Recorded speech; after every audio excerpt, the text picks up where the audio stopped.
La semaine passe avec des réflexions côté socialiste, est-ce qu'on suspend, est-ce qu'on sort? Ils sondent les uns les autres, et en fait ils veulent pas sortir seuls. Cette vidéo est extraite de notre stream de mercredi dernier sur l'éclatement de la NUPES. Vous pouvez retrouver la rediffusion complète sur notre chaîne YouTube. Bon visionnage. Est-ce que vous pouvez nous faire le récit de ces quelques jours qui ont enterré la NUPES? Pour commencer, il y a le communiqué dont on parlait tout au début, le tout premier communiqué de l'AFI qui réagit à l'attaque du Hamas en Israël.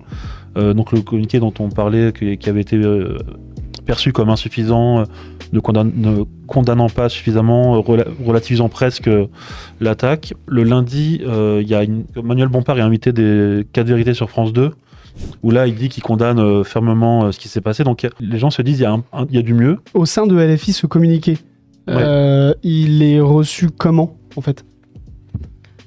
Alors en fait, ce qui est toujours difficile à savoir au sein de LFI, c'est que sur les 80 députés, il y a un noyau très, très fidèle à Mélenchon qui est dans un truc de, comme on dit tout à l'heure, on revient jamais sur ce qu'on a dit et on se défend. Quand Obono, une semaine plus tard, sur Sud Radio, qualifie le Hamas de mouvement de résistance, il y en a beaucoup qui pensent que c'est une connerie, mais on la lâche pas, quoi. On avance et donc t'as ce noyau qui critiquera jamais le communiqué.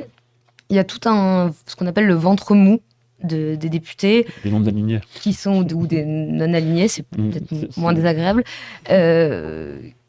Qui sont souvent des nouveaux députés moins connus, qui eux se prononcent pas. Et eux, c'est très dur de savoir ce qu'ils pensent. Et après, il y a le groupe dont on parlait tout à l'heure, des frondeurs, qui eux, très vite, prennent leur distance. D'ailleurs, il y a une interview de François Ruffin qui est particulièrement remarquée et saluée par toute la gauche, dans laquelle il qualifie le Hamas de mouvement terroriste, et dans lequel il dit que LFI n'est pas à la hauteur. Corbière la partage en disant qu'il est d'accord avec lui, Garrido embraye, Autain embraye. Donc tu as tout ce noyau-là qui se désolidarise. Après ce questionnement autour de ce communiqué, c'est quoi l'événement suivant dans ces jours? Le mardi, ça réexplose parce que déjà il y a un intergroupe tous les mardis matins à l'Assemblée, des représentants des 4 partis de la NUPES se retrouver pour parler des affaires courantes, s'organiser pour les textes qui allaient venir, etc. Et donc là, c'était un peu une séquence, grande explication après le week-end d'attaque des uns et des autres sur Twitter. Et en fait, ça s'est mal passé parce que justement, les socialistes ont dit c'est grâce à nous que vous avez bougé. Et on nous a raconté que Daniel Obono, qui était présent, s'est énervé en disant pas du tout, vous n'avez pas mis la pression, on n'a pas du tout bougé, etc. Donc ça s'est mal passé, ça n'a pas été constructif. Je sais que certains étaient venus dans l'idée de pouvoir peut-être aboutir à une position commune, à une déclaration commune sur le... Finalement, ça n'a pas eu lieu.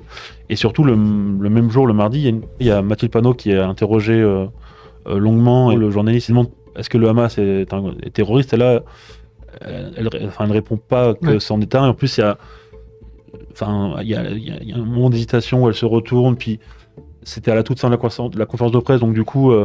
ils sont amenés à couper court. Mais j'ai répondu sur terroriste en fait. Non, je n'ai pas de double langage, monsieur, et je ne vous permets pas de...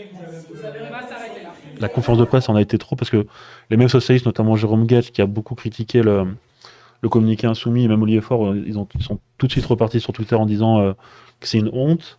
La semaine passe avec des réflexions côté socialiste, est-ce qu'on suspend, est-ce qu'on sort? Ils sondent les uns les autres, et en fait ils veulent pas sortir seuls. Donc le mardi soir par exemple, Pierre Jouvet, qui est le numéro 2 du PS, appelle Marine Tondelier, la chef des écolos, en lui demandant si on bouge, est-ce que vous bougez aussi? Elle lui dit nous pas tout de suite. Bon, le truc est un peu sur pause, et finalement tout se précipite avec la décision des communistes le dimanche, communistes qui sont en conflit ouvert avec les insoumis depuis des mois, et qui ont, alors pas tous les communistes, mais en tout cas Fabien Roussel, leur chef, a toujours traîné des pieds dans la NUPES, et en fait eux décident le dimanche soir de tourner la page, sans dire on quitte la NUPES, mais en appelant à la constitution d'une autre forme de rassemblement. Et 2 jours après, les socialistes eux votent une suspension. Un moratoire, mais qui est assez flou parce que personne ne comprend vraiment jusqu'à quand, qu'est-ce qui peut faire en sorte que le moratoire soit suspendu. c'est assez flou et peut-être qu'il n'y a peut-être pas d'issue aussi. Et parce que aussi, il y avait un...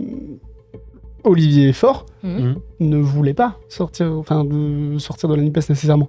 Il y voyait encore un intérêt ? Alors, dans l'idéal, il y serait resté. Lui, il dit aujourd'hui, parce qu'on a beaucoup raconté, lu, qu'il avait été hésitant.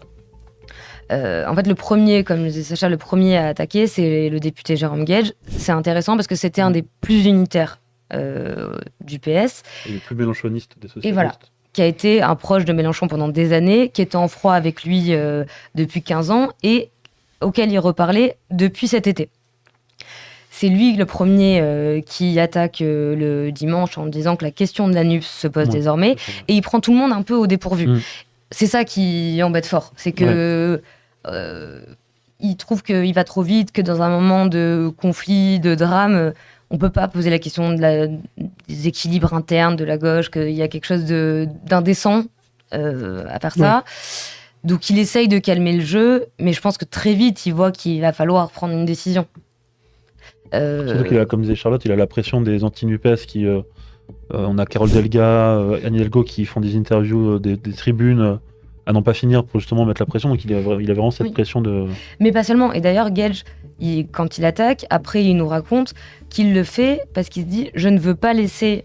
si je le fais pas, c'est Delga et Hidalgo qui vont passer à l'attaque et qui vont le faire sur un truc très anti-NUPES. Si c'est quelqu'un d'identifié comme unitaire, ça aura plus de poids. » Et il n'y a pas que Guedj, d'ailleurs, autour même de Faure, alors que c'est des gens qui ont contribué à construire la NUPES, qui étaient dans les négos au moment des législatives, il y a des gens qui disent mais en fait il y a une rupture morale, et là on est obligé de l'acter. Et à la fin de toute cette histoire, au final, il y en a un qui obtient ce qu'il veut, ou ce qu'on imagine qu'il veut, c'est Jean-Luc Mélenchon. Ce qu'on imagine qu'il veut, oui. Après, eux, aujourd'hui, ce qui est marrant, c'est que depuis 2-3 jours, je trouve qu'ils ont vraiment accéléré et que tout le discours Mélenchon n'est plus candidat, il est assez vite oublié. Et là, quand je te parlais du sondage tout à l'heure, ils le relaient tous en disant que Mélenchon est le meilleur candidat de la gauche aujourd'hui. Donc, et en fait, tu vois qu'ils déroulent, ça y est, ils parlent de leur stratégie, comment on va faire pour passer le premier tour, le deuxième. Est-ce qu'on recrée une forme de mouvement pour faire le rassemblement par la base? Donc, tu vois, en effet, on peut pas dire que c'est ce qu'ils voulaient, mais ce qu'on peut constater, c'est qu'ils foncent très vite, quoi. Si cette vidéo vous a plu, abonnez-vous à la chaîne YouTube de Libération pour retrouver tous nos autres contenus.